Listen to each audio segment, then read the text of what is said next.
നമ്മൾ എച്ച് എടുക്കുമ്പോൾ ശ്രദ്ധിക്കേണ്ട കേസ് കഴിഞ്ഞാൽ വണ്ടിയെ കൊണ്ട് നിർത്തുമ്പം ബാക്ക് ഏത് കഴിഞ്ഞ് നിൽക്കണം, കമ്പി കഴിഞ്ഞിരിക്കണം. നമ്മൾ കമ്പിക്കകത്താണ് ടെസ്റ്റ് ചെയ്യണം. അപ്പോൾ നമ്മൾ എടുക്കുന്നത് സൈഡ് മിററിൽ നോക്കി. അപ്പോൾ എടുക്കുമ്പോൾ തന്നെ വണ്ടി ഒരല്പം എങ്ങോട്ട് തിരിച്ച് വേണം കൊണ്ടുവരേണ്ടത്, റൈറ്റ് കൊണ്ടുവന്നിട്ട് 3 പാർട്ടായിട്ടാണ് കമ്പിയായിട്ട് അടുപ്പിക്കുന്നത്. ബാക്ക് ടയർ കമ്പി എത്തുന്നതിന് മുമ്പ് മുഴുവൻ എന്ത് ചെയ്യണം, തിരിച്ചു കഴിയണം. എന്നാലേ ഈ സൈഡ് ചേർന്ന് വണ്ടി കറങ്ങി വരുള്ളൂ.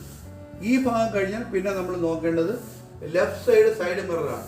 ആ മിററിലൂടെ 3ാമത്തെ കമ്പി 1, 2, 3ാമത്തെ കമ്പി, 3ാമത്തെ കമ്പിയെ കണ്ടു വണ്ടി തട്ടിലെന്ന് തോന്നിയാൽ 2 റൗണ്ട് തിരിച്ച് ലെവലാക്കി നിർത്തണം. അപ്പോൾ സെൻറ്ററിൽ വണ്ടി വരുന്നത് ചരിഞ്ഞാണ്.